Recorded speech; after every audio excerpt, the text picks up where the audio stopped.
اللهم صل على محمد وآل محمد. بسم الله الرحمن الرحيم. عن فاطمة الزهراء عليها السلام بنت رسول الله صلى الله عليه وآله إنها قالت: دخل علي أبي رسول الله صلى الله عليه وآله في بعض الأيام فقال: السلام عليك يا فاطمة. فقلت: عليك السلام. قال: إني أجد في بدني زعفا. فقلت له: أعيذك بالله يا أبتاه من الزعف. فقال: يا فاطمة، ائتيني بالكساء اليماني فغطيني به. فأتيته بالكساء اليماني فغطيته به، وسرت وانظر إليه وإذا وجهه يتلأله كأنه البدر في ليلة تمامه وكماله. اللهم صل على محمد وآل محمد. فما كانت إلا ساعة وإذا بولدي الحسن عليه السلام قد أقبل وقال: السلام عليك يا أمه. فقلت: وعليك السلام يا قرة عيني وسمرة فؤادي. فقال: يا أماه، إني أشم عندك رائحة طيبة كأنها رائحة جدي رسول الله صلى الله عليه وآله. فقلت: نعم، إن جدك تحت الكساء. فأقبل الحسن نحو الكساء وقال: السلام عليك يا جداه يا رسول الله، أتأذن لي أن أدخل معك تحت الكساء؟ فقال: وعليك السلام يا ولدي ويا صاحب حوزي، قد أذنت لك. فدخل معه تحت الكساء. اللهم صل على محمد وآل محمد. فما كانت إلا ساعة وإذا بولدي الحسين قد أقبل وقال: السلام عليك يا أمه. فقلت: وعليك السلام يا ولدي ويا قرة عيني وسمرة فؤادي. فقال لي: يا أماه، إني أشم عندك رائحة طيبة كأنها رائحة جدي رسول الله صلى الله عليه وآله. فقلت: نعم، إن جداك وأخاك تحت الكساء. فدنا الحسين نحو الكساء وقال: السلام عليك يا جداه، السلام عليك يا من اختاره الله، أتأذن لي أن نكون معكما تحت الكساء؟ فقال: وعليك السلام يا ولدي ويا شافع أمتي، قد أذنت لك. فدخلا معهما تحت الكساء. اللهم صل على محمد وآل محمد. فأقبل عند ذلك أبو الحسن علي بن أبي طالب وقال: السلام عليك يا بنت رسول الله. فقلت: وعليك السلام يا أبا الحسن ويا أمير المؤمنين. فقال: يا فاطمة، إني أشم عندك رائحة طيبة كأنها رائحة أخي وابن عمي رسول الله صلى الله عليه وآله. فقلت: نعم، ها هو مع ولديك تحت الكساء. فأقبل علي نحو الكساء وقال: السلام عليك يا رسول الله، وأتأذن لي أن نكون معكم تحت الكساء؟ قال له: وعليك السلام يا أخي ويا وسيي وخليفتي وصاحب لوائي، قد أذنت لك. فدخل علي تحت الكساء. اللهم صل على محمد وآل محمد. ثم أتيت نحو الكساء وقلت السلام عليك يا أبتاه يا رسول الله، أتأذن لي أن نكون معكم تحت الكساء؟ قال وعليك السلام يا بنتي ويا بزعتي، قد أذنت لك. فدخلت تحت الكساء. اللهم صل على محمد. فلما اكتملنا جميعا تحت الكساء أخذ بي رسول الله بطرفي الكساء وأومأ بيده اليمنى إلى السماء وقال: اللهم إنا هؤلاء أهل بيتي وخاصتي وحامتي، لحمهم لحمي ودمهم دمي، يؤلمني ما يؤلمهم ويحزنني ما يحزنهم. أنا حرب لمن حاربهم وسلم لمن سالمهم وعدو لمن عاداهم ومحب لمن أحبهم. إنهم مني وأنا منهم، فاجعل صلواتك وبركاتك ورحمتك وغفرانك ورضوانك علي وعليهم، وأزحب عنهم الرجس وطهرهم تطهيرا. اللهم صل على محمد وآله. فقال الله عز وجل: يا ملائكتي ويا سكان سماواتي، إني ما خلقت سماء مبنيا ولا أرضا مدحيا ولا قمرا منيرا ولا شمسا مزيئا ولا فلكا يدور ولا بحرا يجري ولا فلكا يسري إلا في محبته هؤلاء الخمسة الذين هم تحت الكساء. فقال الأمين جبرائيل: يا ربي ومن تحت الكساء؟ فقال عز وجل: هم أهل بيت النبوة ومعدن الرسالة، هم فاطمة وأبوها وبعلها وبنوها. اللهم صل على محمد وآله. فقال جبرائيل: يا ربي يتأذن لي أن أهبط إلى الأرض لأكون معهم سادسا؟ فقال الله: نعم قد أذنت لك. فهبت الأمين جبرائيل وقال: السلام عليك يا رسول الله، العلي الأعلى يقرئك السماء سلام ويحسك بتحية والإكرام ويقول لك وعزتي وجلالي: إني ما خلقت سماء مبنيا ولا أرضا مدحيا ولا قمرا منيرا ولا شمسا مزيها ولا فلكا يدور ولا بحرا يجري ولا فلكا يسري إلا لأجلكم ومحبتكم، وقد أذن لي أن أدخل معكم، فهل تأذن لي يا رسول الله؟ فقال رسول الله: وعليك السلام يا أمين وهي الله، فإنه نعم قد أذنت لك. فدخل جبرائيل مع تحت الكساء.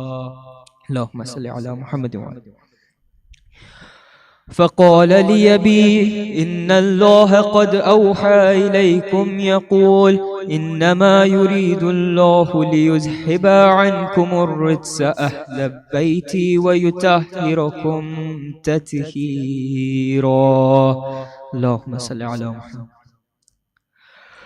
فقال علي لأبيه: يا رسول الله أخبرني ما لجلوسنا هذا تحت الكساء من الفضل عند الله. فقال النبي صلى الله عليه وآله: والذي بعثني بالحق نبيا واصطفاني بالرسالة نجحيا ما ذكر خبرنا هذا في محفل من محافل أهل الأرض وفيه جمع من شيعتنا ومحبينا إلا ونزلت عليهم الرحمة وحفت بهم الملائكة واستغفرت لهم إلى أن يتفرقوا.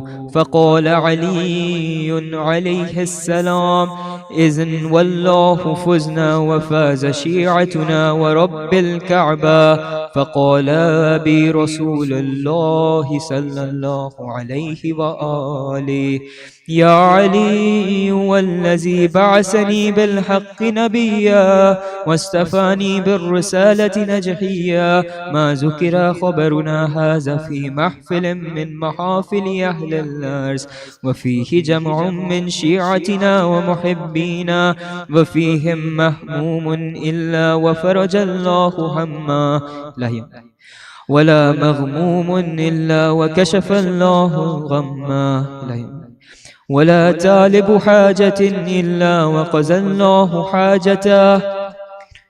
فقال علي عليه السلام إذن والله فزنا وسعدنا وكذلك شيعتنا فأزوا وسعدوا في الدنيا والآخرة ورب الكعبة.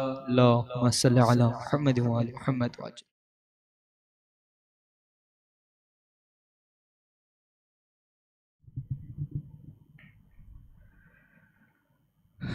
محمد وآل محمد صلوات.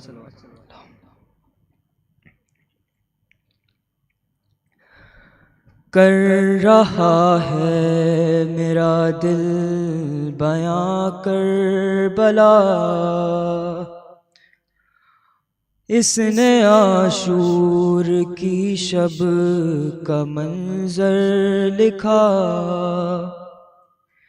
سینہ شاہ پر بنت شاہ خدا اور شبیر کہتے ہیں یہ بارہا ہم کو جانا ہے کل کرنے وعدہ وفا تم پہ آ جائے گا صبر کا مرحلہ بات ساری سکینہ نے شہ کی سنی اور جواباً وہ بس اتنا کہتی رہی اچھا بابا سلانے تو آؤ گے نا روز چہرہ دکھانے تو آؤ گے نا بول شبیر اے میری نور نظر تم کو کرنا ہے اب شام تک کا سفر تم کو قیدی بنائیں گے اب اہل شر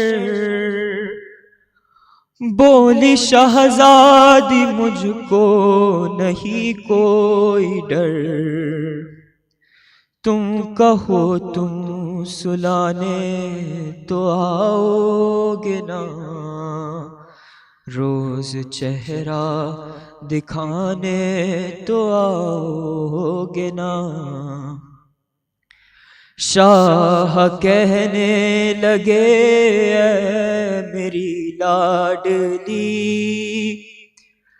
تم پہ آئے گی اب شامیوں کی گھڑی آگ دامن میں ہوگی تمہارے لگی بولی وہ فکر مجھ کو نہیں ہے کوئی میرا دامن بھجانے تو آؤ گے نا روز چہرہ دکھانے تو آؤ گے نا، مضطرب دل سے کہنے لگے شاہدی، تیری قسمت میں بیٹی سکون اب نہیں، اب تماچے لگائے گا شمرے لئی، سن کے یہ بات کہنے لگی وہ حزین، شمر سے تم بچانے تو آؤ گے نا، روز چہرہ دکھانے تو آؤ گے نا، رو کے شبیر نے اس کے بوسے لیے، اور رخسار بھی ہوں گے زخمی تیرے رونے کے شہزادی دن آ گئے، بولی تم کیسے دیکھو گے روتے ہوئے، ہاں مجھے چپ کرانے تو آؤ گے نا، روز چہرہ دکھانے تو آؤ گے نا، بڑھتی جاتی تھی بے چینی شبیر کی،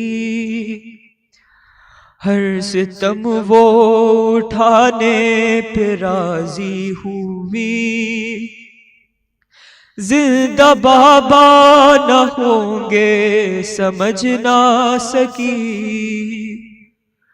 سن کے سب مشکلیں بس وہ کہتی رہی، گر میں روٹھی منانے تو آؤ گے نا، روز چہرہ دکھانے تو آؤ گے نا، اچھا بابا سلانے تو آؤ گے نا، روز چہرہ دکھانے تو آؤ گے نا، صلوات۔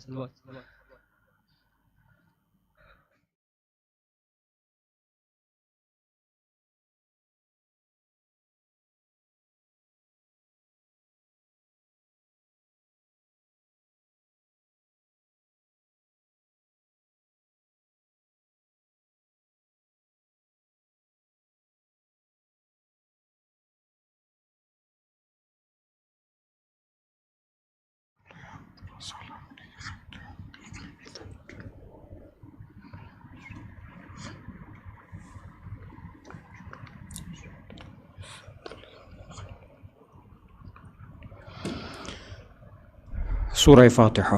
بسم اللہ الرحمن الرحیم، الحمد للہ رب العالمین، الرحمن الرحیم، مالک یوم الدین، ایاک نعبد و ایاک نستعین، اہدنا الصراط المستقیم، صراط الذین انعمت علیہم غیر المغضوب علیہم ولا الضالین۔ لا حول ولا قوة الا باللہ العلی العظیم۔ اعوذ باللہ السمیع العلیم من الشیطان اللعین الرجیم۔ بسم اللہ الرحمن الرحیم۔ الحمد للہ رب العالمین، الحمد للہ الذی لم يتخذ صاحبۃ ولا ولدا ولم یکن لہ شریک فی الملک ولم یکن لہ ولی من الذل وکبرہ تکبیرا۔ اللہم صل علی محمد وآل محمد۔ هو اللہ الذی لا الہ الا هو الملک القدوس السلام المؤمن المہیمن العزیز الجبار المتکبر، سبحان اللہ عما یشرکون۔ هو اللہ الخالق البارئ المصور، له الاسماء الحسنى، یسبح له ما فی السماوات والارض وهو العزیز الحکیم۔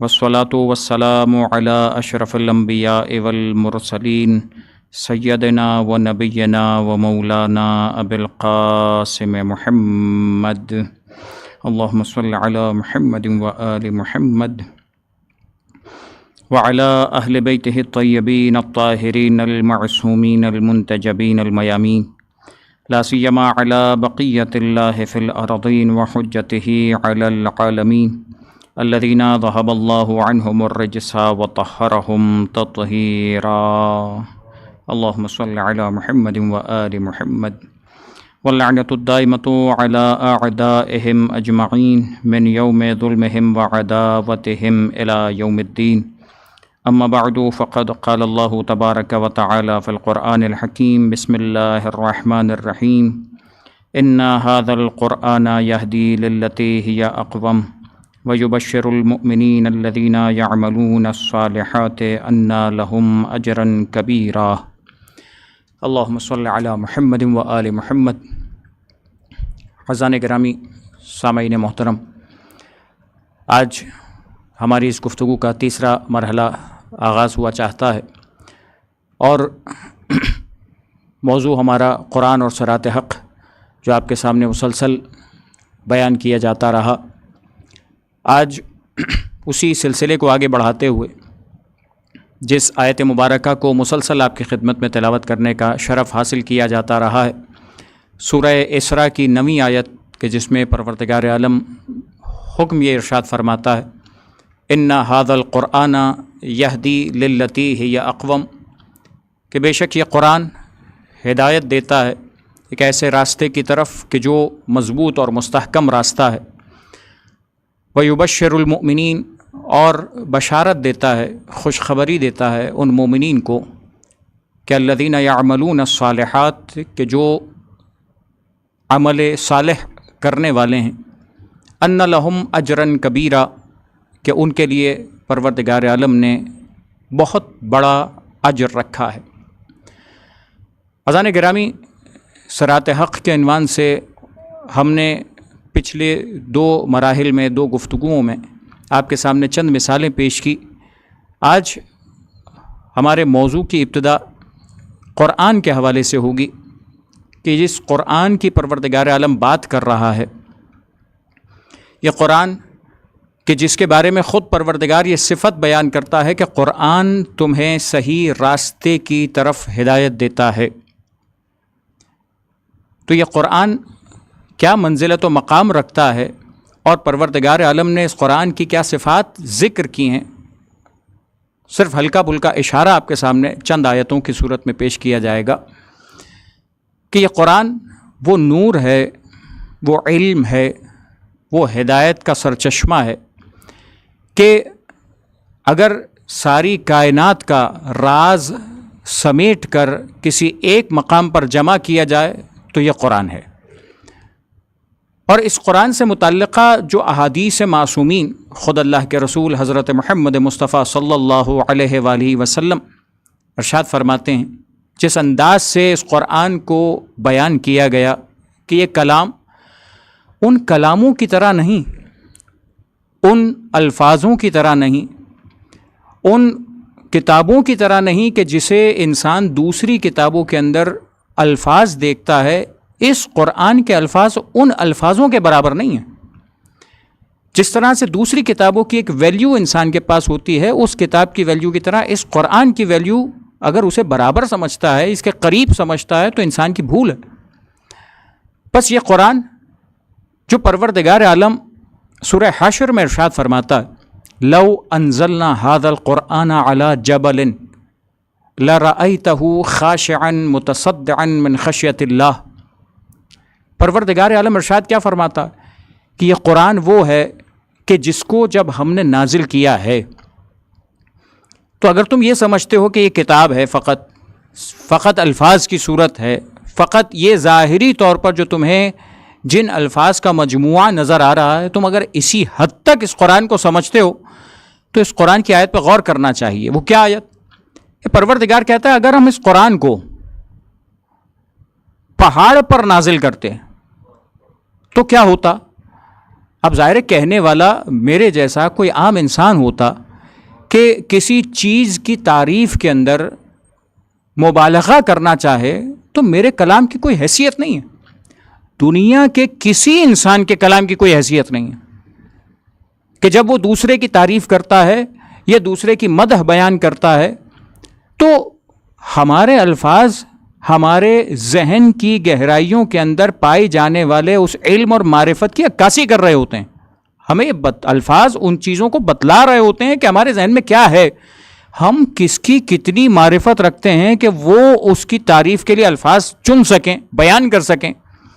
اسی لیے ہم جب مدح و تعریف کی بات کرتے ہیں تو ہم ایک دوسرے سے متعلقہ تو صحیح اور غلط سب کہہ دیتے ہیں، لیکن جب بات آتی ہے ان چیزوں کی کہ جو پروردگار عالم نے خاص فضیلت کے ساتھ نازل کی، تو پھر فضائل کے نقطے وہ نہیں ہوں گے جو ہم اور آپ اپنے ذہنوں سے اختراع کریں گے، فضائل کے نقطے وہ ہوں گے جو قرآن و اہل بیت خود اپنے لیے بیان کریں گے. بس یہ قرآن کیا بیان کر رہا؟ اگر انسان نے یہ سمجھا تھا کہ الفاظ جیسے میں الفاظ استعمال کرتا ہوں، جیسے دنیا کا کوئی انسان حروف تہجی اور الفابیٹس کے ساتھ الفاظ بنا کر استعمال کرتا ہے، اگر قرآن یہی الفاظ کا مجموعہ تھا تو پھر پروردگار عالم کا یہ کہنا لو انزلنا ھذا القرآن علی جبل، کسی اور قرآن کی بات نہیں ہو رہی، قرآن ایک ہی ہے. پروردگار عالم نے جو ہم نے سرنامہ کلام کی آیت ہے اس میں بھی یہی ارشاد فرمایا ان ھذا القرآن، یہ جو قرآن ہے، ھذا اشارہ ہے، اور ھذا کو آل محمد کے چاہنے والے نہیں سمجھیں گے تو کون سمجھے گا؟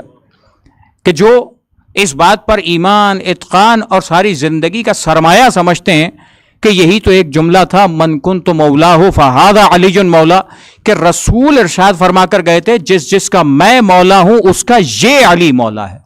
بس ھذا کا اشارہ بتلا رہا تھا کہ اس کے علاوہ کسی کو مت سمجھنا. بس یہ ھذا کا اشارہ خاص ہو جاتا ہے، مختص کر دیتا ہے، اسپیسیفائی کر دیتا ہے کہ جس کی طرف اشارہ کیا جا رہا ہے اس کے علاوہ کچھ نہیں. اور عربی کا یہ لفظ اسی لیے استعمال کیا جاتا ہے کہ اگر بات آگے کسی چیز کے بارے میں کی جا رہی ہے تو ھذا بتلا رہا ہوتا ہے کہ اس کے علاوہ کوئی نہیں ہے، اس مصداق کے علاوہ کسی اور کی بات نہیں کر رہے ہم. بس پروردگار کیا کہہ رہا ہے ان ھذا القرآن یہدی، یہ قرآن ہدایت دیتا. تو اب جو یہ قرآن ہے جو ہدایت دینے والا ہے، اسی قرآن کے بارے میں پروردگار کہتا ہے لو انزلنا ھذا القرآن علی جبل، اس قرآن کو اگر ہم جبل پر نازل کر دیتے. تو اگر بات الفاظ کی تھی، اگر بات ان صفحوں پر آ جانے والے ان کلمات کی تھی، تو دنیا میں بہت سارے کلمات اس جیسے موجود ہیں. پروردگار عالم کا یہ کلام سمجھا رہا ہے کہ بات ان الفاظ سے بڑھ کر ہے کہ جو پروردگار عالم نے ان الفاظ کے پیچھے راز رکھے ہیں، ان الفاظ کو پروردگار عالم نے فضائل اور کمال دیا ہے. وہ چیز ہے کہ جسے پروردگار کہہ رہا ہے اگر ہم اسے پہاڑ پر نازل کر دیتے تو کیا ہوتا یہ کہ لو انزلنا ھذا القرآن علی جبل لرأیتہ، آپ دیکھتے، کیا دیکھتے؟ یہ پہاڑ خاشعا متصدعا من خشیت اللہ، یہ اللہ کے خوف سے، خشیت سے چورا چورا ہو جاتا، ٹکڑے ٹکڑے ہو جاتا. یعنی اس کلام کو جب پروردگار اس کی صفت بیان کر رہا ہے کہ یہ کلام ہے، فقط الفاظ مت سمجھنا، فقط انہیں ظاہری طور پر مت سمجھنا، اس کے بواطن کے اندر بہت کچھ راز ہیں. پروردگار اسی قرآن کے بارے میں کیا ارشاد فرماتا ہے وَنُنَزِّلُ مِنَ الْقُرْآنِ مَا هُوَ شِفَاءٌ لِلنَّاسِ، اس قرآن میں ہم نے وہ چیزیں بھی نازل کی ہیں کہ جو انسانوں کے لیے شفا کا باعث ہے. یعنی یہی قرآن ہے جو شفا کا باعث بھی بنتا ہے، رحمت کا باعث بھی بنتا ہے مومنین کے لیے. یہی قرآن ہے کہ جسے پروردگار کہہ رہا ہے کہ ہم نے اگر پہاڑ پر نازل کیا ہوتا تو وہ چکنا چور ہو جاتا. تو بس یہ قرآن جسے پروردگار اس انداز سے اپنے اس کلام کے اندر ہی ان صفات کے ساتھ بیان کر رہا، تو ذرا غور کرنا چاہیے ہمارے اس موضوع کے اندر. میں اس لیے اس قرآن کے لفظ کو واضح کرنا چاہ رہا ہوں کہ ہماری توجہ کچھ اس موضوع کی طرف بھی رہے. ایک مرتبہ صلوات پڑھیں محمد و آل محمد، اللہم صلی علی محمد و آل محمد. بس پروردگار عالم جب اس قرآن کو اس انداز سے بیان کرتا ہے کہ اگر یہ قرآن نازل ہوتا تو پہاڑ چکنا چور ہو جاتے، تو اگر یہ ظاہری الفاظ تھے تو پہاڑوں کے چکنا چور ہونے سے ان الفاظ کا کیا تعلق تھا؟ یعنی کچھ ہے راز. اور پھر پروردگار کہتا ہے نزل بہ روح الامین، اسے روح الامین لے کر نازل ہوئے. علی قلبک، اے حبیب ہم نے یہ نازل کیا ہے آپ کے قلب پر. پس جس قرآن کو، جن الفاظ کو، جس کلام کو وہ پہاڑ برداشت نہیں کر سکتا، اسے قلب رسالت نے اپنے دل میں سمویا ہے. اور پروردگار اس صفت کو بیان کرتا ہے کہ یہ قلب رسول ہے کہ جو اس قرآن کا حامل قرار پا رہا ہے، اس قرآن کو اپنے اندر سمو رہا. بس پروردگار عالم اگر اس قرآن کو ان الفاظ کے ساتھ، اب میں نے ظاہر ہے کہ وہ الفاظ نہیں استعمال کیے اور کسی ایسے کلام کو نہیں پیش کیا، یہ جتنی باتیں ہم نے پیش کی ساری قرآن کی آیتیں پیش کر رہا ہوں میں آپ کے سامنے. یعنی اس بات کو سمجھنا چاہیے. میں نے کہا نا کہ میں صرف تعارف کی حد تک ہی پیش کر پاؤں گا، میں صرف اشارے ہی کر پاؤں گا. یعنی اس قرآن کے اندر وہ راز پوشیدہ ہیں، اس قرآن کے اندر وہ گہرائیاں پوشیدہ ہیں، اس قرآن کے اندر وہ نور پوشیدہ ہے، اس قرآن کے اندر وہ شفا پوشیدہ ہے، اس قرآن کے اندر وہ رحمت پوشیدہ ہے کہ جس کی طرف انسان توجہ کرے تو نہ جانے کیا کچھ نہ حاصل کر لے. اس لیے کہ یہی وہ قرآن ہے نا جہاں سورہ بقرہ کے آغاز میں پروردگار کہتا ہے ذالک الکتاب لا ریب فیہ، یہ ایسی کتاب ہے کہ جس میں کسی قسم کے شبہے کی گنجائش نہیں ہے، کوئی ریب نہیں پایا جاتا. یہ قرآن ہی ہے لا رطب ولا یابس الا فی کتاب مبین، کوئی خشک و تر نہیں ہے جو ہم نے اس کتاب مبین میں جمع نہ کر دیا ہو. تو جامع بھی ہے، ایسی ہے کہ جس میں کوئی شک بھی نہیں، ایسا ہے جو اس الفاظ کے پیچھے نور پوشیدہ ہے، اتنا بھاری اور سخت ہے کہ اگر پہاڑ پر اترتا تو پہاڑوں کو ریزہ ریزہ کر دیتا. تو اگر جب آل محمد یہ بیان کریں کہ اس قرآن کو جب تم تلاوت کرو گے، جب اس قرآن سے وسیلہ اختیار کرو گے، جب اس قرآن سے اپنا علاج کرنا چاہو گے، جب اس قرآن کے ذریعے سے نور اخذ کرنا چاہو گے، جب اس قرآن کے ذریعے سے تم ہدایت چاہو گے، تو یہ قرآن تمہیں ہدایت نہیں دے گا، جب قرآن تمہیں نور نہیں عطا کرے گا.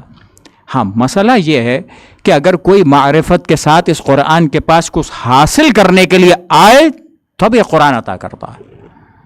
بس جس رسول کے قلب پر پروردگار عالم نے یہ نازل کیا، امت نے تو نہ قرآن سمجھا نہ قرآن کے اہل کو سمجھا، الگ کر دی گئی انسان کے لیے. بس عزیزان گرامی، یہ قرآن کہ جس قرآن کی گہرائیوں کی طرف توجہ دلائی گئی، اس قرآن سے متعلقہ اللہ کے رسول حضرت محمد مصطفیٰ صلی اللہ علیہ وآلہ وسلم ارشاد فرماتے ہیں، جملہ کیا ہے؟ ان القلوب تصدع، یہ قلوب زنگ آلود ہو جاتے ہیں. جیسے حدید یعنی لوہا جس پر اگر استعمال نہ ہو، اس پہ پانی لگتا رہے، نمی لگتی رہے تو وہ زنگ آلود ہو جاتا. تو جیسے لوہا زنگ آلود ہو جاتا ہے، اللہ کے رسول فرماتے ہیں کہ یہ قلوب جو ہیں انسان کے، یہ بھی زنگ آلود ہو جاتے ہیں. تو جب لوہے کو صاف کرنا ہوتا ہے تو لوہے کو صاف کرنے کے لیے، اس کا زنگ اتارنے کے لیے وہ انسٹرومنٹ استعمال کیا جاتا ہے، وہ کیمیکل استعمال کیا جاتا ہے جو اس زنگ کو ختم کر سکے، لوہے کو اپنی اصل شکل میں لا سکے. بس اب اللہ کے رسول کیا فرما رہے ہیں؟ کہ جیسے لوہا زنگ آلود ہو جاتا ہے، تمہارے قلوب بھی زنگ آلود ہو جاتے ہیں. اب سوال کیا گیا فما جلاؤہا، اے اللہ کے رسول اب یہ بھی بتا دیجئے کہ لوہے کو صاف کرنے کا طریقہ تو دنیا جانتی ہے، قلب کو صاف کرنے کا طریقہ کیا ہوگا؟ قلب کے زنگ کو اتارنے کا طریقہ کیا ہوگا؟ اللہ کے رسول نے جملہ ارشاد فرمایا تلاوت القرآن. قرآن کی تلاوت ہے کہ جو تمہارے دلوں کے زنگ کو اتارے گی.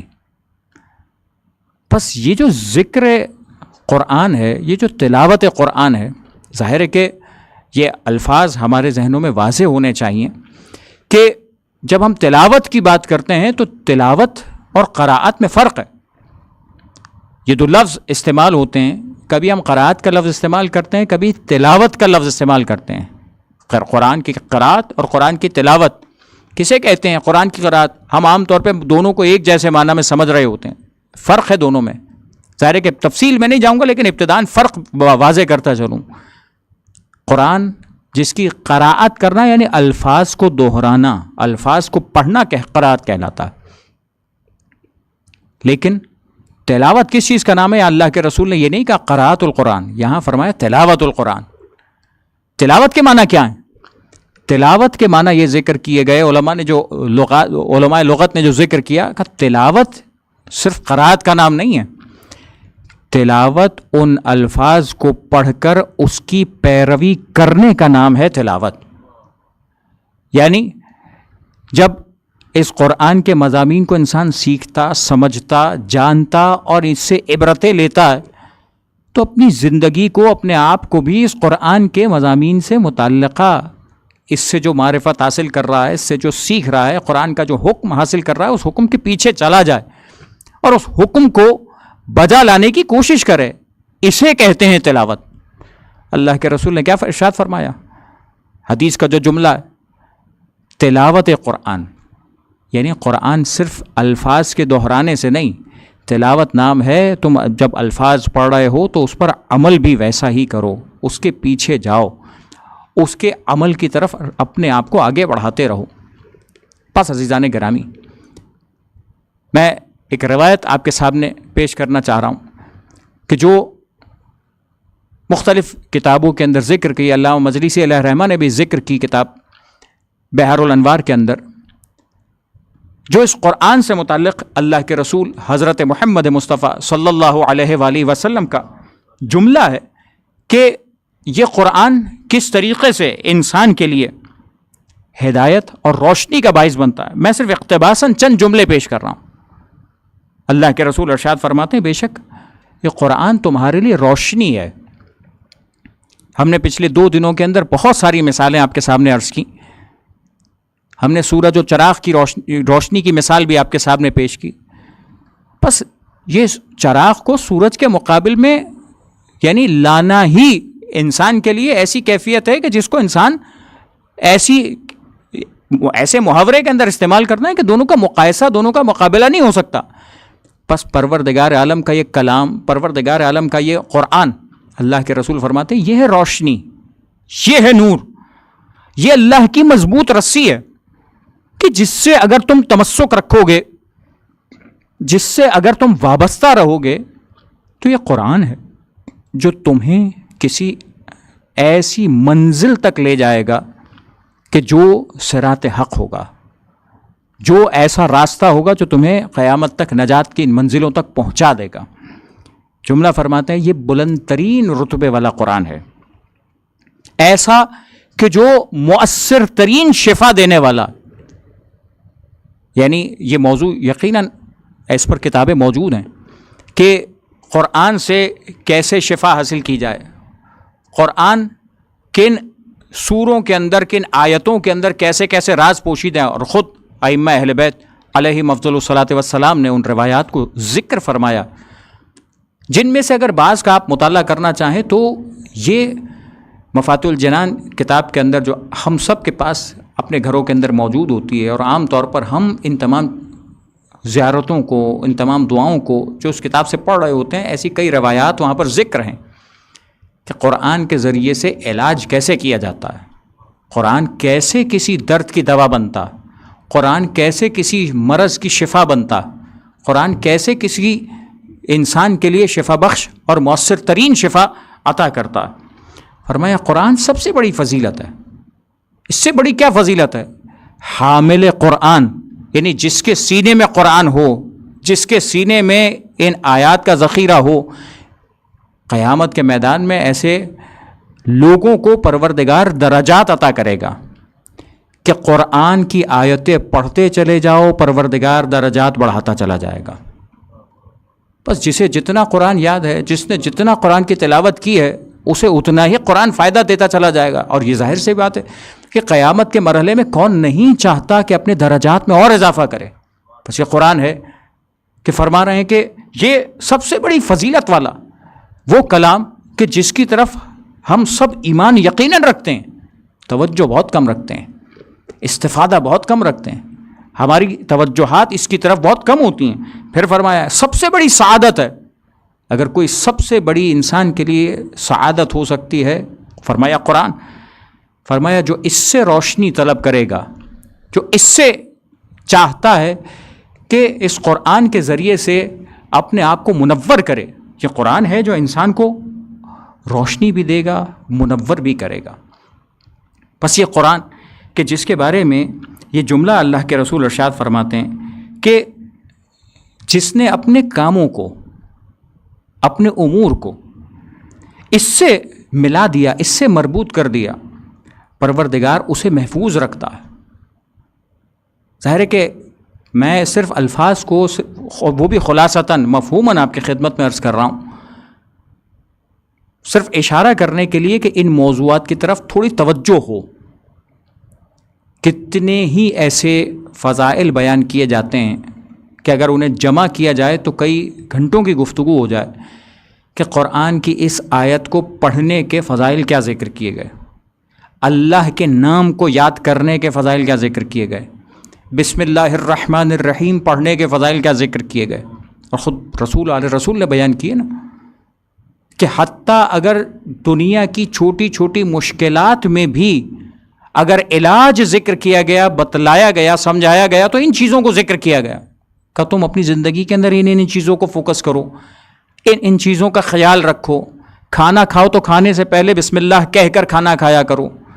یہ چھوٹی چھوٹی چیزیں ہیں، لیکن یہ تمام وہ چیزیں ہیں کہ جن کے ذریعے سے انسان متوجہ تو ہو۔ اللہ کے رسول کا یہ جملہ کہ یہ کلام وہ ہے کہ جس کے ذریعے سے تمہیں حفاظت بھی ملے گی، اور جو اس سے متمسک رہے گا وہ ایسا ہے کہ جسے پروردگار عالم نجات دیتا ہے۔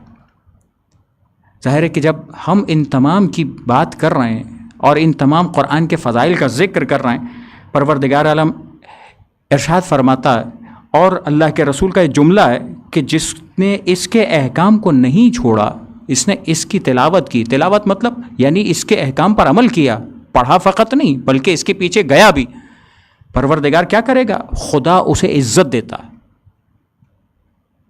خدا اسے عزت دیتا ہے جس نے قرآن کے احکام پر عمل کیا۔ بس قرآن کہ جس سے شفا طلب کی جائے، قرآن شفا دیتا ہے۔ جس نے قرآن کو دوسری چیزوں پر ترجیح دی، خدا اسے ہدایت بخشتا۔ خدا اسے ہدایت بخشتا ہے کہ جو قرآن کو دوسری کلام پر ترجیح دے۔ ایسا نہ ہو ہر چیز، یعنی میں صرف اختصار کے ساتھ، چونکہ میں مثال بیان کر چکا ہوں کل یا پرسوں، تو اس لیے میں آپ کے سامنے یہ جملہ اس سے کنیکٹ کرنا چاہ رہا ہوں۔ ہمارے پاس قرآن ہر ایک کے گھر میں موجود ہے۔ ہمارا ایمان اور اعتقاد ہے کہ اس سے زیادہ سچا کلام کوئی نہیں، اس سے زیادہ با اثر کلام کوئی نہیں، اس سے زیادہ شفا بخش قرآن کوئی نہیں، اس سے زیادہ بہترین کلام کوئی نہیں، اس سے زیادہ نجات دینے والا قرآن کوئی نہیں۔ لیکن اس کے باوجود جب ہمیں کوئی مشکل درپیش ہوتی ہے تو ہم پڑھنے کے لیے کن کتابوں کو اٹھا رہے ہیں، کن چیزوں کو دیکھ رہے ہیں، کن ویڈیوز کو دیکھ کر اپنی تسلی کرنے کی کوشش کر رہے ہوتے ہیں، کہاں جا کر اپنے دل کا اطمینان قلب ڈھونڈ رہے ہوتے ہیں کہ قلب کا اطمینان وہاں مل جائے۔ پروردگار کہتا ہے الا بذکر اللہ تطمئن القلوب، یہ ذکر خدا ہے جو قلب کو مطمئن کر سکتا ہے۔ دوسری جگہوں پر تم جاتے رہو اور وقت کا بھی ضیاع ہوگا، پیسوں کا بھی ضیاع ہوگا، تم اپنی زندگی بھی ضائع کرو گے، قلب کا اطمینان ملے گا نہیں۔ پروردگار عالم کا کلام، چونکہ ہم نے آج قرآن کے موضوع سے بات کو شروع کیا اور یہ اس کلام میں اللہ کے رسول حضرت محمد مصطفیٰ صلی اللہ علیہ وآلہ وسلم کی بات کو ہم ذکر کر رہے ہیں۔ اللہ کے رسول کیا فرما رہے ہیں؟ قرآن کو دوسروں پر ترجیح دو، یعنی ترجیحات انسان کی اسی وقت طے ہوتی ہیں جب انسان کے ایمان میں، انسان کے ذہن میں وہ تصویر واضح بھی تو ہو۔ وہ تصویر واضح ہے کہ جس پر میں نے ایمان رکھا ہے، میں اسے سب سے لاسٹ میں، اسے سب سے آخری آپشن کے طور پر استعمال کرتا ہوں، اسے سب سے آخری آپشن کے طور پر رکھتا ہوں، اور اس قرآن کی طرف توجہ دیے بغیر میں ان تمام چیزوں کو رسپیکٹ بھی دے رہا ہوں، ان تمام چیزوں کو اہمیت بھی دے رہا ہوں، ان تمام چیزوں سے متعلق میرا یعنی پیسہ خرچ کرنا بھی مجھے اچھا لگتا ہے۔ لیکن اگر قرآن سے متعلق بات ہو تو ہمارا زندگی کے روٹین کے اندر کتنا ایسا مرحلہ ہے کہ جہاں ہم نے اللہ کے رسول کے اس جملے کو، کیا ہم نے قرآن کو دوسروں پر ترجیح دیا یا دوسری چیزوں کو قرآن پر ترجیح دیتے رہیں؟ بس یہ جملہ اللہ کے رسول کا فرمایا کہ جس شخص نے غیر قرآن سے ہدایت چاہی اللہ اسے گمراہ کر دیتا ہے. قرآن کے علاوہ کسی اور چیز سے چاہو گے کہ وہاں سے ہدایت ملے، گمراہی ملے گی، سعادت بخش نہیں ہوگا انسان. پر پھر فرمایا کہ اللہ ایسے شخص کو جب ہدایت سے دور کر دے گا، گمراہ کر دے گا، جس نے قرآن کے علاوہ کسی اور چیز سے ہدایت چاہی. فرمایا جس نے اسے اپنا شعار بنایا. میں نے کل ایک لفظ استعمال کیا تھا، سلوگنز. اسی کو اردو میں شعار کہتے ہیں، عربی میں شعار کہتے ہیں. ہم کن کن سلوگنز کے پیچھے جاتے ہیں جو ہمیں بظاہر خوبصورت لگ رہے ہوتے ہیں. میں نے کل مثال پیش کی تھی آپ کے سامنے کہ بظاہر نظر آنے والی اچھے سلوگنز یہ انسان کو گمراہی کی طرف بھی لے جاتے ہیں، جبکہ انسان جب بنیادی تعلیم، بنیادی معلومات اور بنیادی عقائد کو پراپر طریقے سے اگر فوکس نہ کرے، یہی سلوگنز ہیں جو انسان کو بربادی کی طرف لاتے ہیں. تم اپنا شعار قرآن کو بناؤ، تمہارا سلوگن قرآن ہونا چاہیے، تمہاری ہدایت کے سرچشمے میں قرآن سر فہرست ہونا چاہیے. اور یہ ساری باتیں، بس آخری جملہ آپ کی خدمت میں عرض کروں. فرمایا جس نے اسے اپنا وہ امام بنایا جس کی وہ پیروی کرتا ہے، اسے قرآن کو آگے رکھو، قرآن سے سیکھنے کی کوشش کرو، اور اپنی وہ پناہ گاہ بنایا جسے وہ رجوع کرتا ہے تو اللہ تعالیٰ اسے نعمتوں والی جنت کی طرف لے جائے گا. یہ پروردگار ہے جو اسے سکون زندگی عطا کرے گا. بس عزیزان گرامی، یہ کلام کا ایک حصہ میں آپ کے سامنے فقط ترجمہ آپ کے سامنے پیش کیا، وہ بھی مفاہیم کی حد تک، کہ یہ پروردگار عالم کا کلام کہ جس کی طرف توجہ اگر ہماری کم ہے تو ہم نے اس لیے آج موضوع بنایا کہ ان ھذا القرآن، ہم بات کر رہے ہیں قرآن جو ہدایت دے رہا ہے جس راستے کی طرف، وہ ہے صراط حق. قرآن کہتا ہے ھدی للمتقین. یہ ایسا کلام ہے کہ جو لا ریب فیہ ہے، جس کے اندر کوئی شک اور شبہے کی گنجائش نہیں ہے. یہ ہدایت کرتا ہے متقین کی. کون ہے متقی؟ اللہ کے رسول حضرت محمد مصطفیٰ صلی اللہ علیہ وآلہ وسلم جب اس دنیا سے جا رہے تھے تو اللہ کے رسول نے دو چیزوں کو ہمارے لیے قیامت تک تمسک کا وسیلہ بنایا تھا. ایک قرآن، دوسرے آل محمد اہل بیت. یہ دونوں چیزیں ہیں. کیا فرمایا؟ ما ان تمسکتم بہما لن تضلوا بعدی. جب تک ان دونوں سے تمسک رکھو گے تم میرے بعد گمراہ نہیں ہوں گے. قرآن متقین کی ہدایت دیتا ہے، متقین کے لیے ہدایت کا وسیلہ ہے. کون ہے متقین؟ طویل روایت کہ جس میں مولا کائنات امیر المؤمنین علی ابن ابی طالب علیہ الصلاۃ والسلام مسجد کوفہ سے گویا ہوئے اور جملہ ارشاد فرماتے ہیں کہ میں وہ ہوں کہ جو نبی کا وصی، اور اپنے بارے میں چند صفات کا ذکر کرنے کے بعد کہنے لگے کہ میں وہ ہوں کہ جو دو تلواروں سے لڑنے والا ہے، میں وہ ہوں جو ان صفات کا عامل ہوں. اور پھر آخر میں، اس روایت کے آخر میں جملہ ارشاد فرمایا کہ میرے بارے میں اللہ کے رسول اکثر یہ جملہ ارشاد فرماتے تھے، یا علی حبک تقوی، تیری محبت ہے تقوی. بس یہ قرآن کہتا ہے نا متقین کو ہدایت دے گا. بس کون ہے متقین؟ اللہ کے رسول سمجھا رہے ہیں متقین وہ ہے کہ جس کے دل میں اگر علی ابن ابی طالب کی محبت ہے تو وہ متقی کہلا سکتا ہے. وہ ہے متقی. وَبُغْضُكَ كُفْرٌ وَنِفَاقٌ. اے علی تمہارا بغض کفر بھی ہے، نفاق بھی ہے. بس مولا کائنات کیا بتلا رہے ہیں، کیا سمجھا رہے ہیں؟ اپنی فضیلت بھی بیان کر رہے ہیں، اللہ کے رسول کا جملہ بھی نقل کر رہے ہیں. یہ وہ لوگ ہیں کہ جو علی ابن ابی طالب کی محبت رکھنے والے، یہ وہ لوگ کہ جو علی ابن ابی طالب سے عشق کرنے والے، وہ ہیں کہ جنہیں پروردگار متقی سمجھتا ہے، جنہیں پروردگار صاحب تقوی سمجھتا ہے. اور جو صاحب تقوی خدا کے نزدیک ہو، پروردگار اس کے لیے اس قرآن کو ہدایت قرار دیتا ہے. بس اب میں یہاں پر ایک جملہ آپ کی خدمت میں عرض کروں کہ جن لوگوں کے بارے میں یہ جملہ بھی ملتا ہے نا، رب تال القرآن والقرآن یلعنہ. کچھ ایسے بھی قرآن کی تلاوت کرنے والے ہوتے ہیں کہ جن پر قرآن خود لعنت کر رہا ہوتا ہے. بس اگر علی ابن ابی طالب کی محبت چھوڑ کر اگر قرآن کے پیچھے گئے تو قرآن خود ہوگا جو تم پر لعنت کرے گا.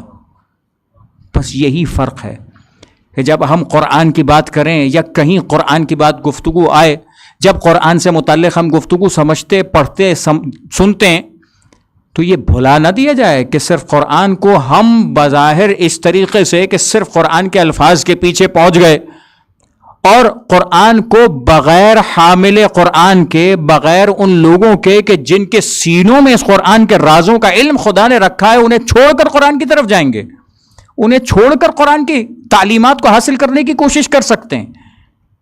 بس جو طریقہ ہدایت میں نے کل بھی ذکر کیا تھا، پروردگار کیا کہتا ہے؟ ان ھذا القرآن یہدی للتی ہی اقوم. یہ قرآن وہ ہے جو ہدایت دیتا ہے سب سے مضبوط ترین راستے کی. بس یہ جو مضبوط ترین راستہ ہے، یہ مضبوط ترین راستہ ہدایت رسول اور آل رسول کے علاوہ کوئی اور نہیں ہے، کہ جس راستے سے انسان اس قرآن کی تعلیمات کو بھی سیکھتا ہے، اس قرآن سے بھی تمسک کرتا ہے، اس قرآن کے رازوں سے بھی واقفیت حاصل کرتا ہے. صلوات پڑھیے محمد و آل محمد. اللہم صل علی محمد و آل محمد. بس عزیزان گرامی، یہ پروردگار عالم کا نازل کردہ قرآن، کتاب خدا کہا نا، کہیں اسے کتاب کہا کہ یہ کتاب ذالک الکتاب، یہ کتاب کہ جس کا علم پروردگار عالم نے اس قرآن کے اندر رکھا. یہ قرآن کی جسے کتاب کہا، اس کتابوں کے اندر جو قرآن کی فضیلت ہے ویسی فضیلت کسی اور آسمانی کتاب کی نہیں. بس کتاب کا علم قرآن کیا کہتا ہے؟ یہی قرآن ہے جو واقعہ ذکر کرتا ہے، حضرت سلیمان کا واقعہ، تاکہ بات واضح ہو سکے. یہ علم کتاب، ہمیں ایسے علم کتاب کی طرف نہیں جانا، ہمیں ایسے ان الفاظوں کے پیچھے نہیں جانا جو قرآن کے بارے میں اس لفظ کا مصداق بن جائے کہ ربۃ للقرآن والقرآن یلعنہ. ہمیں ایسی تلاوت اور ایسے قرآن کی طرف، ایسے الفاظ کی طرف نہیں جانا کہ جو قرآن خود تلاوت کرنے والے پر لعنت کر رہا ہو. ہمیں اس قرآن سے ہدایت اس انداز میں لینے کے لیے جانا ہے جو قرآن پسند کرتا ہے، جسے قرآن نے صراط حق کہا. بس کیا مطلب؟ علم کتاب جس کے پاس ہو، آل محمد کا چاہنے والا، آل محمد سے عقیدت رکھنے والا ہو، تب اس قرآن کے رازوں سے واقفیت بھی حاصل کرتا ہے. اس قرآن پر عمل کرنے کے ان راستوں کی طرف اس کے راستے کھل بھی جاتے ہیں. اب وہ شفا مانگے گا تو شفا بھی ملے گی، اب وہ نور مانگے گا تو نور بھی ملے گا، ہدایت مانگے گا تو ہدایت بھی ملے گی. اگر وہ راستے چاہے گا تو وہ راستے بھی ملیں گے، اگر وہ اپنا شعار بنائے گا اسے ہدایت بھی ملے گی.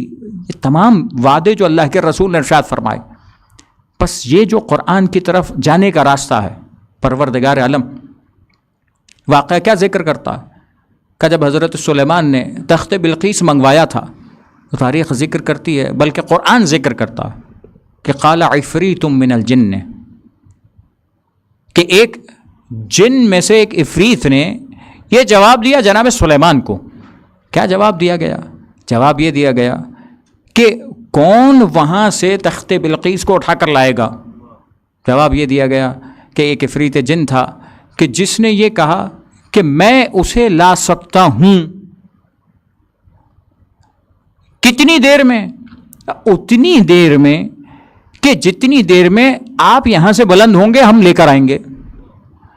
یعنی یہاں پہ پروردگار عالم نے یہ جملہ فرما کر، تاریخ کا یہ واقعہ ذکر کر کے، ہم جب اس کی تفصیلات تاریخ میں پڑھتے ہیں تو ایک بات سمجھ میں آتی ہے کہ جن وہ مخلوق ہے کہ جس کی پاورز انسانوں سے بھی زیادہ قرار دی گئی ہیں. بس جب یہ جملہ آیا پھر فرمایا گیا وقال، وہ شخص بولا کہ جس کے پاس علم من الکتاب تھا، کتاب کے علم میں سے کچھ علم تھا. جب وہ بولا تو اس نے کیا کہا؟ کہ اے حضرت سلیمان، ہم وہ تخت اٹھا کر لائیں گے. قبل ان یرتد الیک طرفک، اتنی دیر میں کہ جب تک آپ کی پلکیں جھپکیں گی اس سے پہلے وہ تخت بلقیس آپ کے پاس ہوگا۔ پس جو آج اس دنیا کے اندر کہ جہاں پر انسان ان وسواس میں ان چیزوں کے پیچھے چلا جاتا کہ جن چیزوں کے اثرات یقیناً ہیں، جن غیر مرئی مخلوقات کے بہرحال کچھ نہ کچھ مسائل ہیں، لیکن ان مسائل سے بڑھ کر پروردگار عالم نے اس کتاب کے اندر طاقت رکھی ہے کہ اگر تم اس کتاب سے متوسل ہو جاؤ، اگر اس کتاب سے تمسک کر لو تو یاد رکھو ان کی طاقتوں پر تم غلبہ پالو گے۔ اور اسی لیے جو علماء نے کتابیں لکھی ہیں بہت تفصیل کے ساتھ ان روایات کو لکھا، ان اثرات کو لکھا کہ اگر انسان جن زدگی اور دیگر ان معاملات کے اندر اور ان غیر مرئی چیزوں کے اندر اگر ان بیماریوں کا شکار ہو تو کیا کرے؟ قرآن سے اس طریقے سے توسل کرے۔ آل محمد نے سکھایا اس طریقے سے اگر توسل کرے، اس طریقے سے اگر یہ عمل انجام دے تو یہ قرآن کی طاقت ہے جو پہاڑوں کو ریزہ ریزہ کر سکتی ہے، تمہیں اس دنیا کے شرور سے بچا سکتی ہے۔ بس یہ جو کیفیت ہے نا، میں اس سے زیادہ اس موضوع کو نہیں بیان کر رہا، لیکن یہ اشارے ہیں کہ جو اس واقعے کے اندر خود ذکر کیا گیا کہ جن کی ایک طاقت ہے علم من الکتاب رکھنے والے کی یہ طاقت ہے۔ بس جس علم من الکتاب رکھنے والے کی طاقت کو اس انداز سے ذکر کیا گیا، اگر کتاب کے کچھ علم رکھنے والے کی یہ طاقت ہو تو ساری کتاب کا علم رکھنے والے کی طاقت کیا ہوگی؟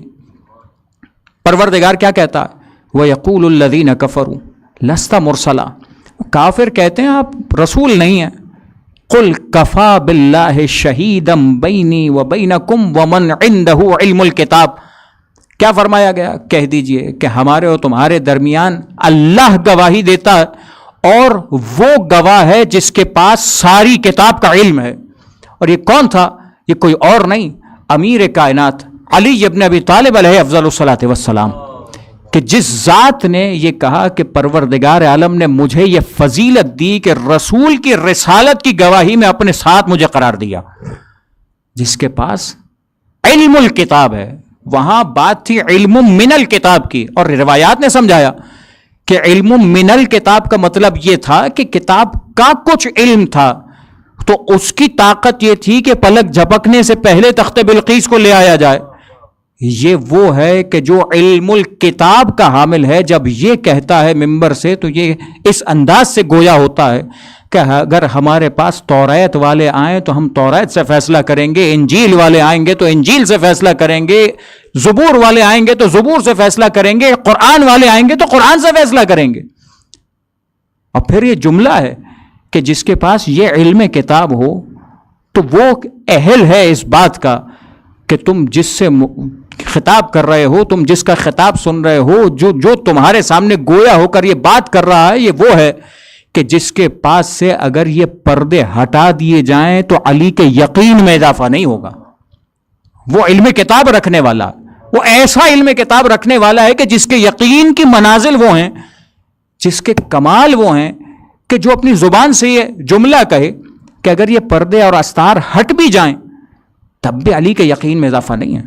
علی اس کیفیت کا، علی اس علم رکھنے والے کا نام ہے، اور وہ مولا، وہ علی ابن ابی طالب کہ دنیا نے دیکھا کہ علم من الکتاب کا جو معجزہ تھا، جو اس کی کرامت تھی، جو انہوں نے کر کے بتلایا تھا، وہ اور تھا کہ تخت بلقیس کو پلک جھپکنے سے پہلے لے کر آئے۔ علم الکتاب رکھنے والے کا حال یہ ہے کہ اگر وہ ستارہ اپنی ڈیوڑی پر بلا لے، اگر وہ فرشتوں کو اپنے خادم بنا لے، یہ ہے علم الکتاب رکھنے والوں کی شان جو پروردگار بیان کرتا ہے۔ یہ علم الکتاب والے ہیں۔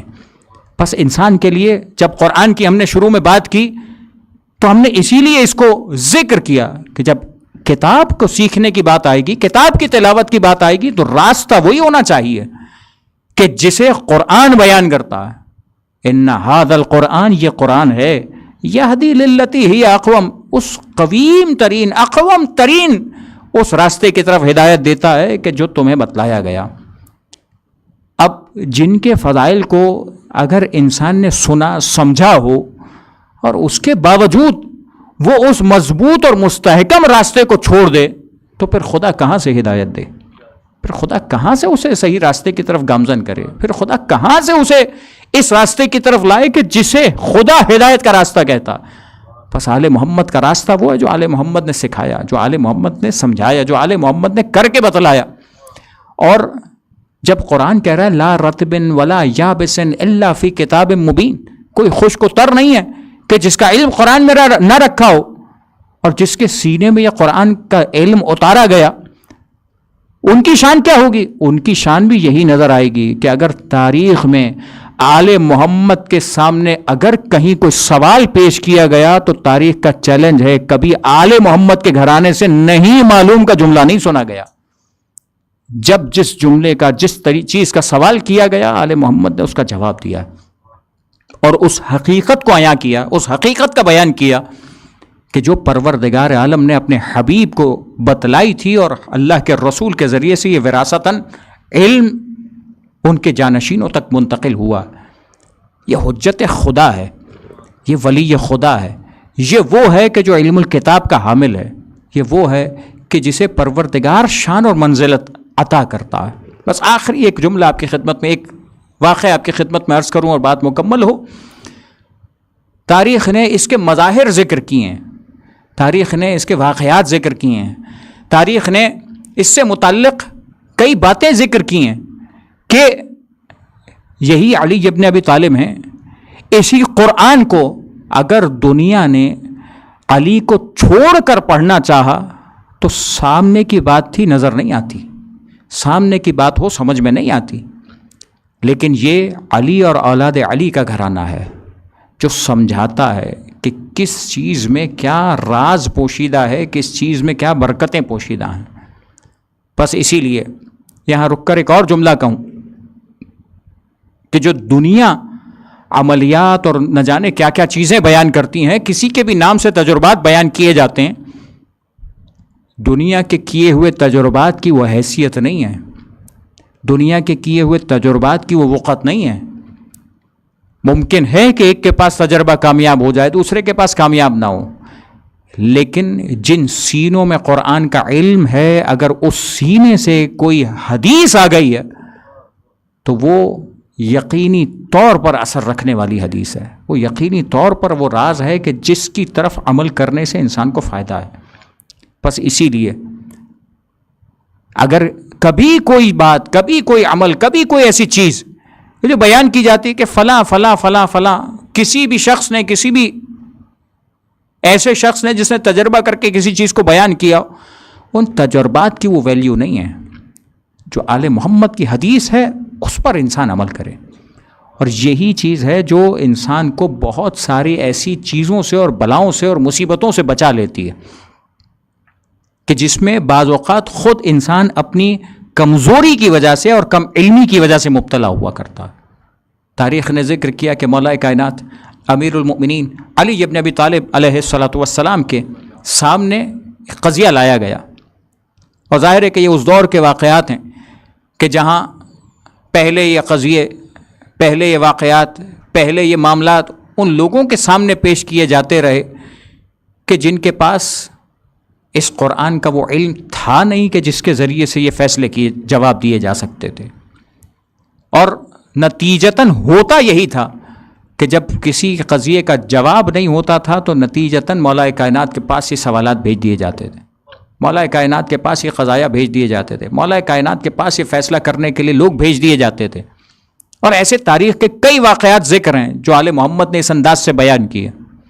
بس جہاں جس مقام پر اس جواب کو دینے کا موقع تھا وہاں مولا نے بیان کیا. تاریخ کہتی ہے کہ 2 بچوں کو لایا گیا، 2 عورتیں آ گئیں، اور ان عورتوں نے دعویٰ کر دیا، ایک بچہ لڑکا تھا، ایک لڑکی، 2 عورتیں ہیں، دونوں نے بچہ جنا ہے، دونوں نے ایک وقت میں بچہ جنا. اب دونوں دعوے دار ہیں کہ لڑکا میرا، دوسرا کہہ رہی ہے لڑکا میرا، لڑکی اس کی. کیسے فیصلہ کیا جائے؟ ہے تاریخ کی کتابوں کے اندر کہ اب ان فیصلوں کو کیسے کوئی انسان سمجھ سکتا؟ بس وہ جان سکتا ہے کہ جس کے پاس علم کتاب ہو، وہ جان سکتا ہے جس کے پاس یہ راز ہو. وہ جان سکتا ہے جو آسمان کے راستوں کو زمین سے زیادہ جانتا ہو. وہ جانتا ہے کہ جس کے ابرو کی جنبش پر مشیت الہی حرکت میں آ جاتی ہو.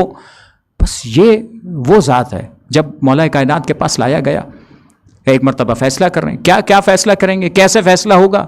فرمایا گیا کہ دونوں کی غذا لائی جائے.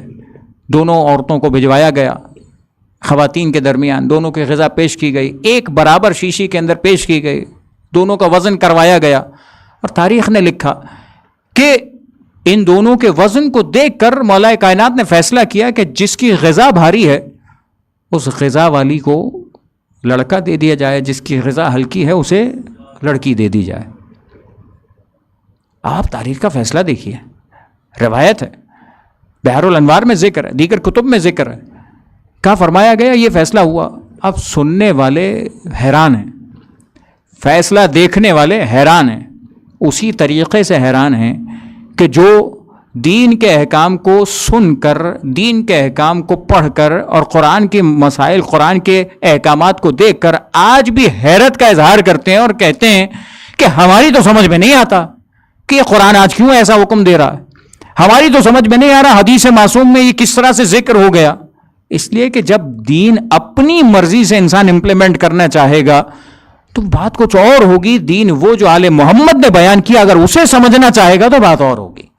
تعبد نام ہی اسی چیز کا ہے، اطاعت اور عبادت نام ہی اسی چیز کا. بس جب یہ کیفیت آگے بڑھی کہ مولا کیسے فیصلہ کیا؟ آپ نے فیصلہ تو کر دیا لیکن دلیل کیا ہے اس کی؟ کیسے اس بات کو ثابت کیا جائے؟ کہ سامنے کی آیت ہے، تم نے نہیں پڑھا قرآن. کیا قرآن کا للذکر مثل حظ الانثیین؟ اچھا یہ آیت مبارکہ ہے کہ جس کا تعلق کسی اور باب سے، کسی اور مسائل کی گفتگو کے اندر قرآن مجید نے بیان کیا، لیکن یہ قرآن ہے، یہ نور ہے، یہ راز ہے. جس راز کو اہل راز جانتا ہے کہ یہ راز کہاں کہاں کس انداز سے بیان ہوتا. بس جب اس اہل راز نے وہ راز کھولا تو کیا کہا کہ وہاں تو وراثت کے احکام میں کہا گیا تھا کہ لڑکی کا حصہ سنگل ہوتا ہے، لڑکے کا حصہ ڈبل ہوتا ہے. کہ وہ تو وراثت کا حکم تھا. کا وراثت کا حکم تھا لیکن اس میں یہ راز بھی پوشیدہ ہے کہ جو پروردگار عالم نے لڑکے کا حصہ رکھا ہے وہ لڑکی سے زیادہ رکھا. کہ قرآن کی آیت تو ہم پہلے بھی پڑھتے رہے، راز کی طرف مطلع نہیں ہوئے، راز کی طرف نہیں پہچان پائے. بس کیا ہے بات؟ وہی ہے جہاں سے ہم نے بات کا آغاز کیا تھا. قرآن ہے کہ جس کی طرف جانا ہے، قرآن ہے جس کی اہمیت کو سمجھنا ہے، قرآن ہے جو زندگی میں ہونا چاہیے، قرآن ہے جس کی تلاوت بھرپور ہونی چاہیے، قرآن ہے جسے ہماری زندگی کے اندر، ہمارے دلوں کے اندر اترنا چاہیے. لیکن راستہ وہی ہے جو آل محمد کے گھرانے سے آ رہا ہو، راستہ وہی ہے کہ جو آل محمد کی تعلیمات کے ذریعے سے مل رہا ہو، راستہ وہی ہے جو جیسا آل محمد نے سکھایا ہے اس انداز سے انسان ان تمام چیزوں کی طرف توجہ کرے. بس عزیزان گرامی، یہ آل محمد ہیں کہ جو پروردگار عالم کا وہ علم کہ جو خدا نے ان کے سینوں میں رکھا ہے، جو خدا نے ان کے سینوں میں اتارا ہے، جو پروردگار عالم نے رسول کے ذریعے سے انہیں وراثتاً عطا کیا ہے، یہ وہ علم کے حامل ہیں کہ جو اگر دین بیان کرتے ہیں، اگر کمال بیان کرتے ہیں، اگر دین کی بنیادیں اور راز بیان کرتے ہیں تو یہی وہ حقیقتیں ہیں کہ جو دین کی حقیقتیں کہلاتی ہیں. دنیا کا انسان جذبات سے فیصلے کیا کرتا ہے، حجت خدا مشیت الہی کا تابع ہوا کرتا ہے. حجت خدا اس احکامات پر عمل کیا کرتا ہے جو پروردگار عالم نے نازل فرمائے ہیں.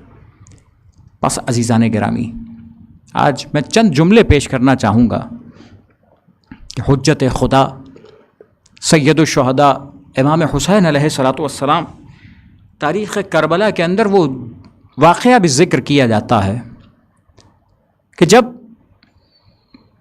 اگر ظاہری اعتبار سے دیکھا جائے تو اس کی حکمت لوگوں کی سمجھ میں نہیں آ رہی تھی کہ جب ایک مقام پر سید الشہداء فرما رہے ہیں کہ جتنا تمہارے مشکیزوں میں دم ہے، جتنا تمہارے مشکیزوں کے اندر طاقت ہے، وہ تم جتنا پانی بھر سکتے ہو بھر لو. یہ اتنا پانی کیوں سٹور کروایا جا رہا ہے؟ یہ اتنا پانی کیوں بھرا جا رہا تھا؟ حکمت تھی، راز تھا. جانتے ہیں کہ اب وہ ملاقات کرنے والا ہے جو ایک دن ہمارا مہمان بن کر آئے گا. بس ایک مرتبہ خر کا لشکر ملا، اور عجیب تاریخ ہے کہ اب تو دشمن بن کر آیا تھا، اور جب دشمن بن کر 1000 کی فوج لے کر آیا تھا تو یہ کریم کربلا کی شان ہے، یہ نواسہ رسول کی شان ہے کہ دشمن کے لیے پانی کے دہانوں کو ایسے کھول دیا کہ علی ابن طحان محاربی کہتا ہے کہ میں سب سے آخری فرد تھا کہ جو اس لشکر کے اندر پہنچ رہا تھا. پیاس کی شدت ایسی تھی کہ مجھے نظر نہیں آ رہا تھا کہ ایک مرتبہ مولا کا جملہ تھا، مولا نے فرمایا کہ پانی کی طرف جاؤ، پانی اپنے ہاتھوں کے ذریعے سے پیو. کہ میں پانی کے دہانے کو، مشک کے دہانے کو نہیں پکڑ پایا، نہیں پانی کو پی پا رہا تھا. ایک مرتبہ خود سید الشہداء بلند ہوئے اور اس پانی کو اس شخص کو پلایا. مولا یہ تو دشمن بن کر آئے ہیں، مولا یہ تو آپ کے خون کے پیاسے ہیں، مولا یہ تو آپ کے آل اطہار کو ڈرانے والے ہیں، مولا ان کے آنے سے تو، ان کے گھوڑوں کی تعداد سے تو، ان کے آنے کی ہیبت سے تو بیبیاں سہم گئی ہوں گی، مولا آپ ان کی مہمان نوازی کر رہے ہیں. لیکن یہ کریم کربلا ہے. ایک مرتبہ اس طریقے سے مہمان نوازی کی کہ جب کربلا کا روز آیا ہے، جب عاشور کا دن آیا ہے، تو تاریخ کہتی ہے کہ یہی وہ حر تھا، یہی حر کے ساتھ آنے والے چند لوگ تھے کہ جب حسین علیہ السلام کے مہمان بن کر آ رہے تھے، اب حسین کے پاس پانی نہ تھا کہ جو اپنے مہمان کو پیش کیا جا سکتا تھا. ایک مرتبہ حر نے اجازت چاہی، اپنے بیٹے کو بھیجا. ایک مرتبہ حر کے بیٹے نے جہاد کیا، اپنے بیٹے کو مرتا ہوا دیکھا. حر نے جہاد کیا، حر نے آقا کی خدمت میں شہادت پیش کی.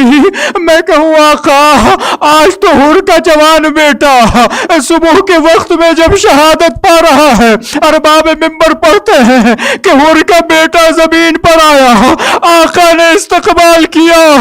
لیکن آقا جب عصر عاشور کے قریب وقت ہوگا، جب آپ کا جوان سال بیٹا علی اکبر زمین کربلا پر آئے گا، یہ بوڑھا باپ کیسے اپنے جوان کے لاشے پر پہنچ پائے گا؟ زبان پر جملہ ہوگا اعلت دنیا بعد خلافہ، اکبر تیرے بعد دنیا پر خاک. الا ولعنۃ اللہ علی القوم الظالمین وسیعلم الذین ظلموا ای منقلب ینقلبون. پروردگارہ تجھے واسطہ محمد و آل محمد کا ہمارے اس خلیل توسل کو قبول فرما، دنیا اور آخرت کا ہر خیر ہم سب کو عطا فرما، دنیا اور آخرت کے ہر شر سے محفوظ فرما. مالک تجھے واسطہ محمد و آل محمد کا ہم سب کو تمام مقامات مقدسہ کی زیارتوں کا شرف بار بار نصیب فرما، تمام مقامات مقدسہ کی حفاظت فرما، سرکار حجت کے ظہور میں تعجیل فرما، ہم سب کو ان کے اعوان و انصار میں قرار فرما. ایک سورہ فاتحہ سید جمال ناصر زیدی ابن سید اشفاق حسین زیدی اور تمام ارواح مومنین و مومنات کے لیے. بسم اللہ الرحمن الرحیم، الحمدللہ رب العالمین، الرحمن الرحیم، مالک یوم الدین، ایاک نعبد و ایاک نستعین، اہدنا الصراط المستقیم، صراط الذین انعمت علیہم غیر المغضوب علیہم ولا الضالین. بسم اللہ الرحمن الرحیم، قل هو اللہ احد اللہ الصمد لم یلد ولم یولد ولم یکن له کفوا احد. بسم اللہ الرحمن الرحیم، قل هو اللہ احد اللہ الصمد لم یلد ولم یولد ولم یکن له کفوا احد. بسم اللہ الرحمن الرحیم، قل هو اللہ احد اللہ الصمد لم یلد ولم یولد ولم یکن له کفوا احد. اللهم اغفر للمؤمنین والمؤمنات والمسلمین والمسلمات الاحیاء منهم والاموات، تابع بیننا وبینهم بالخیرات، انك مجيب الدعوات، انك على كل شيء قدير، برحمتك يا ارحم الراحمين. اللهم صل على محمد وآل محمد.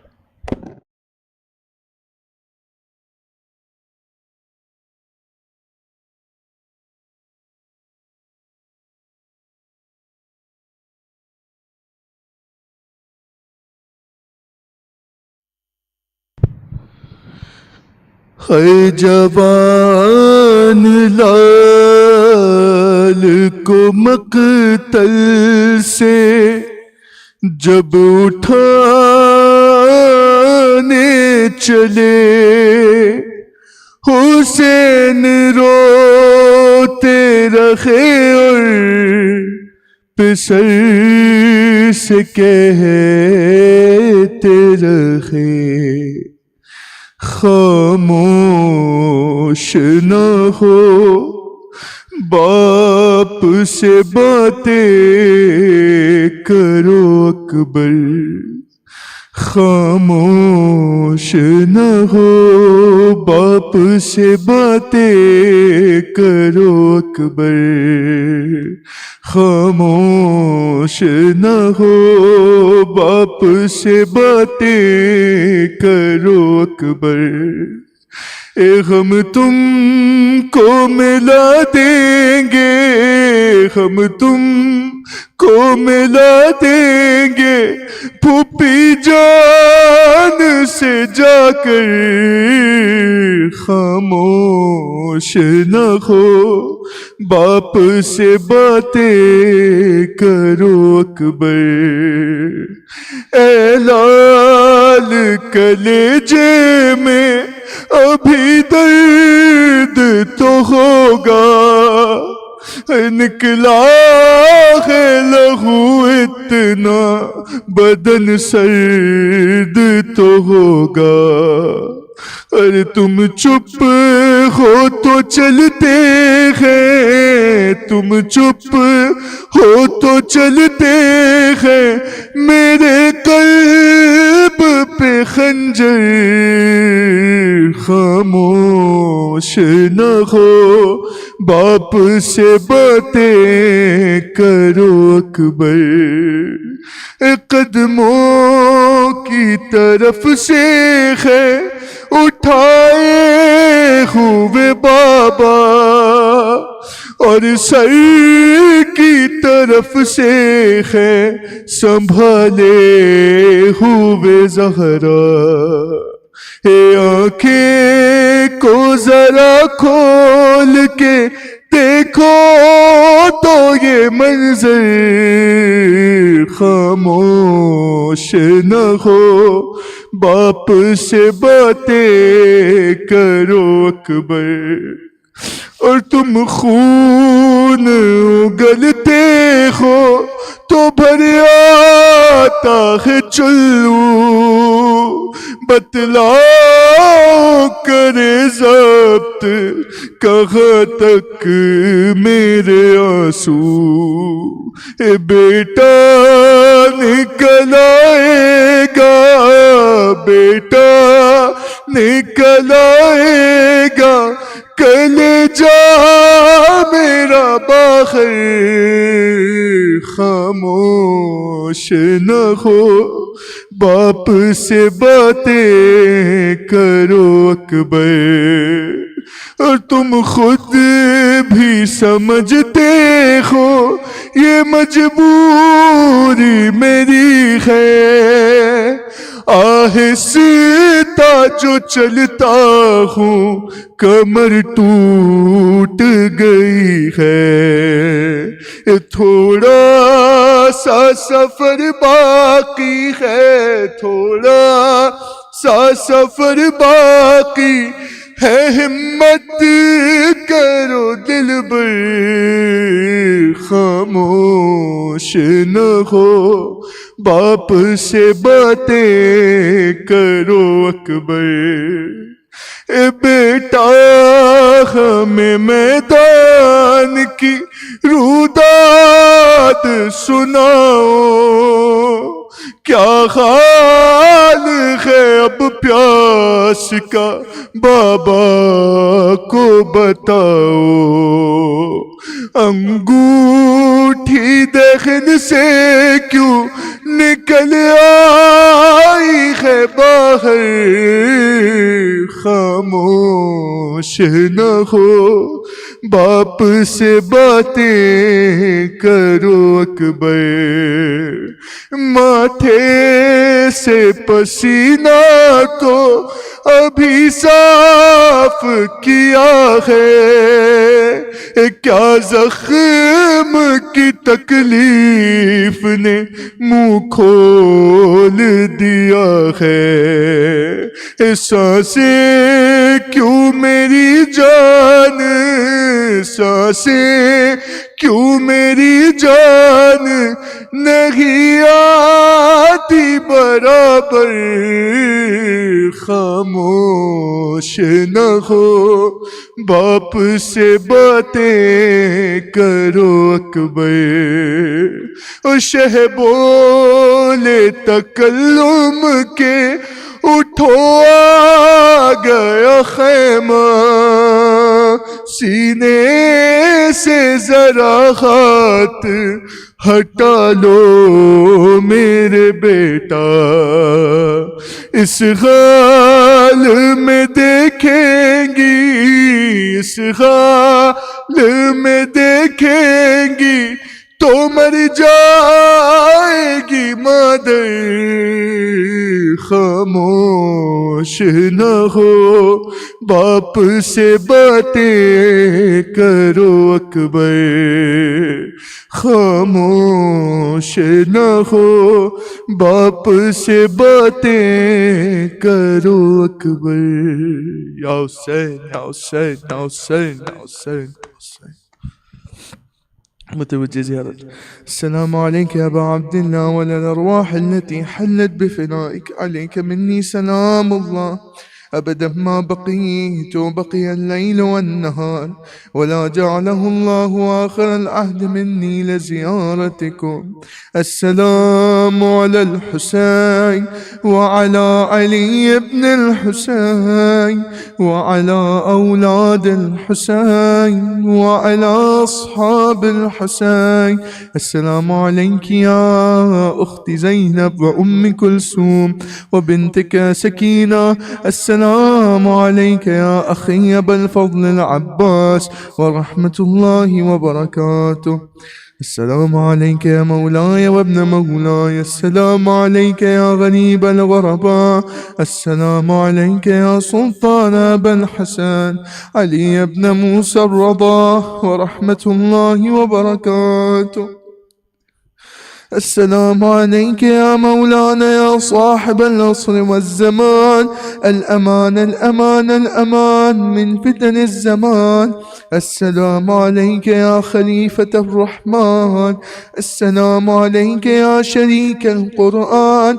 السلام عليك يا إمام الإنس والجان. السلام عليك يا إمام زماننا هذا. عجل الله تعالى فرجك وسهل الله مخرجك وظهورك. السلام عليك ورحمة الله وبركاته.